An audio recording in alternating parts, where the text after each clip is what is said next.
Yo soy guaraní, me sacan Aldo Pérez. En la siguiente fecha sería la penúltima fecha del torneo. Y por lo menos hago el intento de que no se juegue el partido. Y lo mismo, yo soy Cerro Porteño y hago lo mismo. Está bien, me dirán Gatito no es titular, pero Velázquez es titular y es una pieza fundamental de la defensa. Que de hecho Velázquez no va a jugar el fin de semana porque llegó a la quinta amarilla contra Guaraní.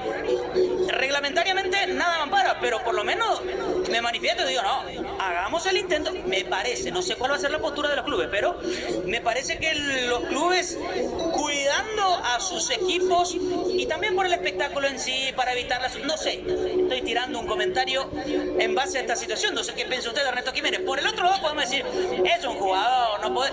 Pero es la penúltima fecha del torneo.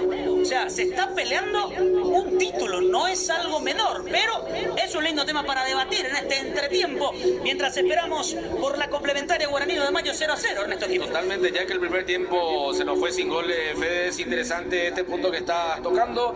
En la situación de Aldo Pérez, sobre todo, yo creo que si soy guaraní, yo pego la mesa, no sé, inclusive hago lo imposible para que no se juegue esa fecha, porque estamos hablando de un hombre muy importante. Yo me animaría a decir inclusive el hombre fundamental que tuvo Guaraní para llegar a estas instancias. Estar hablando de Guaraní está peleando el campeonato. No estoy diciendo que obviamente Aldo Pérez sea el gran responsable de todo, pero es un arquero que mostró mucha seguridad cuando tuvo que responder, respondió, va madurando bastante y justo en estos partidos me tenés que sacar y no sé, la verdad, Federico, yo creo que en este caso si se llega a dar, porque estamos hablando de supuesto, por el momento todavía no es nada oficial, pero el que va a terminar perdiendo va a ser Guaraní.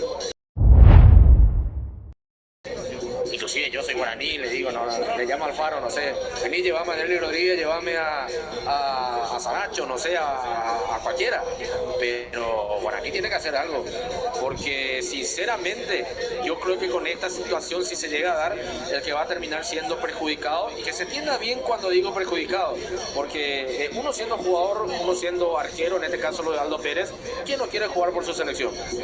Pero justo en este momento